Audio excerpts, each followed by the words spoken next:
శీర్షిక నవ్వుల జాబిలి. రచన డాక్టర్ కోయి కోటేశ్వరరావు.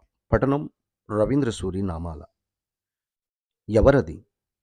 నవ్వుల జాబిలి నా ముందుకు నడిచి వచ్చినట్లు, అనుభూతి కందని మహానందం సాక్షాత్కరించినట్లు, నిన్న ఎద మైదానంపై ఆడుకున్న పసి మొగ్గ నేడు తారుణ్య పుష్పమై ప్రత్యక్షమైనట్లుగా ఉంది. కాదు కాదు. ఆరిపోయిన కరుణాజ్యోతి మూడవ రోజు ప్రకాశించినట్లు 35 తరువాత మూర్తీభవించిన అనురాగం మళ్ళీ నా ముందుకు తరలివచ్చినట్లుగా ఉంది. పొలంలో చెమట కాలువై పారడం, పొయ్యిలో కట్టెలా మండడం తప్ప మరేమీ తెలియని పిచ్చితల్లి పండగపూట తోడులేని దాపుడు చీర కట్టుకొని పూరిగుడిసె ముందు నడియాడిన మధుర జ్ఞాపకం నా దరి చేరినట్లుగా ఉంది. కాలం ఆత్మబంధువులా నన్ను భుజాల మీద కూర్చోబెట్టుకుని కన్నతల్లి ముందు నిలబెట్టినట్లుగా ఉంది.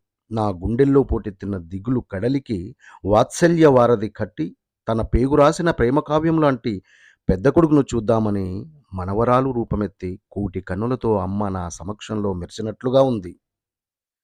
తొలిసారి చీరగట్టుకొని చెంతకు చేరిన మా అమ్మాయిని తడిచూపులతో కౌగులించుకున్నప్పుడు మనసు తోట నిండా అమ్మ వాసన. రచన కోయి కోటేశ్వరరావు.